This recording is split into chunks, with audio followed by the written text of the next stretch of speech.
দেখো মাংসটা আমার রেডি, একটা পিসও কিন্তু গলে নাই, যেরকম পিস সেরকম রয়েছে। দেখো। জয় হরিবল বন্ধুরা, তোমরা সবাই কেমন আছো?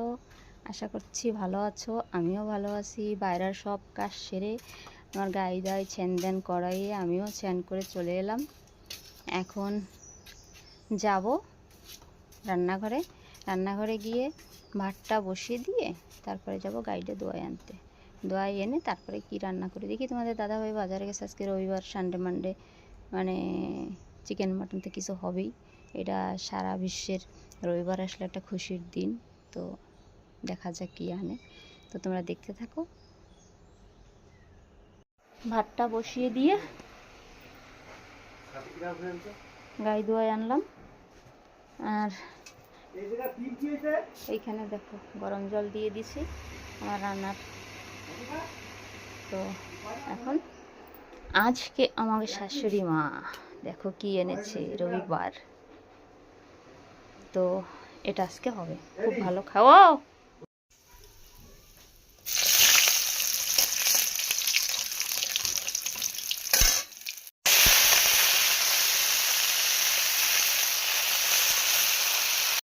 কট্টু হয়ে গেছে, এখন আমি কাঁচা লঙ্কা দেবো, তারপরে আর একটু ঢাকা দেবো, তারপরে 5 মিনিটে নামিয়ে দেবো। আমার 10 মিনিটে শাক রান্না শেষ। দাদা ভাই বাজার করে এনেছে, তোমাকে দেখাচ্ছি মানে কি ধরনের বাজার করে, না দেখলে তোমরা বুঝবা না, এত বড় খাতারনাক মানুষ।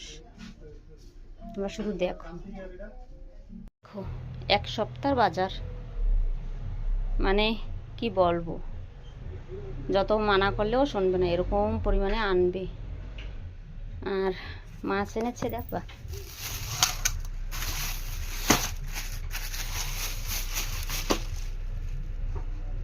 ইলিশ মাছ। দেখো ভাবো, আমাদের মালকানগিরি ইলিশ মাছের কেজি হচ্ছে 1600-1700 টাকা, তো কোনো মানে হয় বলো? আর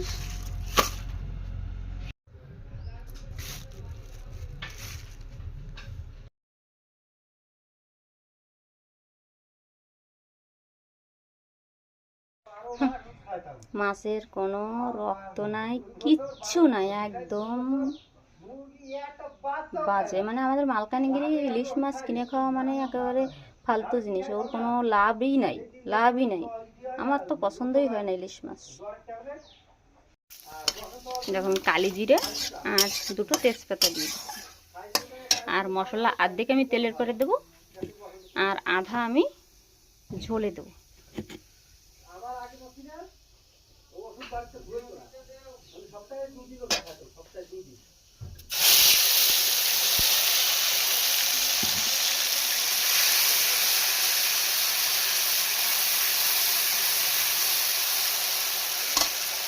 অল্প একটু শুকনো লঙ্কা দিচ্ছি আর হলুদ লবণ দিয়েছি।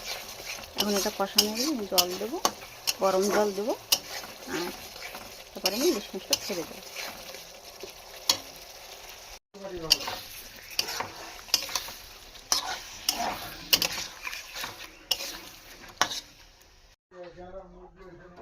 দেখো জল দিয়ে দিয়েছি, এখন আমি একটু ঢাকা দিয়ে দেবো।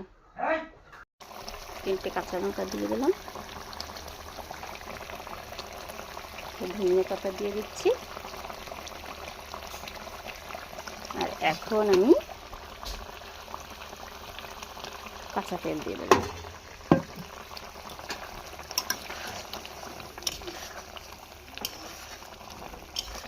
আমি এতে কোনো পেঁয়াজ, রসুন, গরম মশলা কিছুই দেইনি, ঠিক আছে?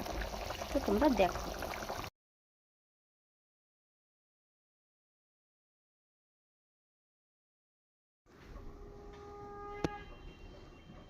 দেখো এখন চিকেন করব, আর চিকেনের মশলা এটা তো আমি গ্রাইন্ডার করে নেব, তারপর মাছটা হয়ে গেলে চিকেনটা বসিয়ে দেবো। চিকেনের তেল দিয়ে দিলাম,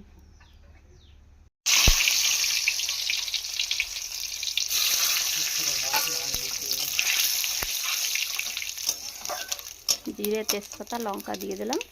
এখন আমি পেঁয়াজটা দিয়ে দেবো, পেঁয়াজ কুচি।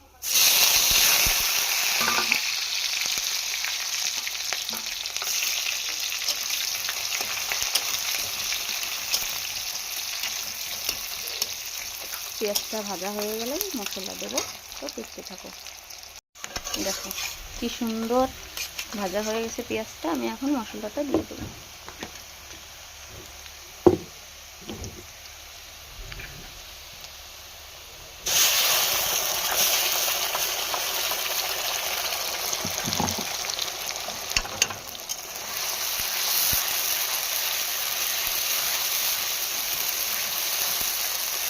মাংসটা এখন দিয়ে দেবো।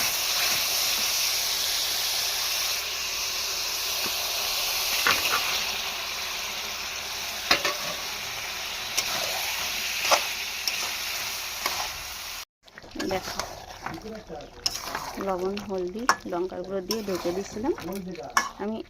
দেখছো তোমরা মাংসটা, মানে মাংসটা একটু গলবে না, এই যে যেরকম গোটা গোটা দেখতেছো এরকমই থাকবে। তো দেখতে থাকো। বাবার দুপুরের টিফিনটা গুছিয়ে দিলাম। তো উনি তো চিকেন খায় না, তার জন্য হয়ে গেছে, তো দিয়ে দিচ্ছি এখন। দেখো তরকারিগুলো আমি গুছিয়ে নিলাম, আর বাকি যেটুকু আছে এখন গুছাবো। দেখো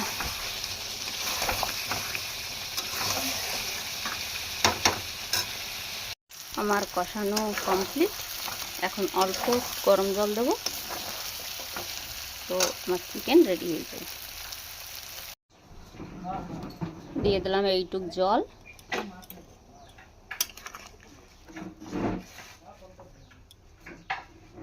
গরম মশলাটা বেটে নিচ্ছে। তরকারিটা আমার হয়ে গেছে, এখন নামিয়ে নেব। দেখো মাংসটা আমার রেডি। একটা পিসও কিন্তু গলে নাই, যেরকম পিস সেরকম রয়েছে। দেখো আদাগুলো, এখানে 500 গ্রাম আদা আছে। আদাগুলো আমি ধুয়ে এখন এই মাটির উপরে রেখে দিছি, জল টেনে যাবে, তারপর আমি ফ্রিজে ডাব্বায় রাখবো। আর ধনে পাতাগুলোও তাই খুঁটে বেছে ধুয়ে আনছি, এখন জল ছেড়ে যাবে, আমি বিকেলে ডাব্বায় ভরবো। তো এইভাবে গোছায় রাখলে তুমি 15 দিনেও কিচ্ছু হয় না। দেখো আমার ছোট কুত্তার আর তোমাদের দাদাভাই খেয়ে গেল, এখন আমি বসবো খেতে। তো আমাদের দেখায় শাক ভাজা অল্প একটু আছে, এইটুকুই ভাগে পাওয়া গেছে। আর নেব আমি চিকেন।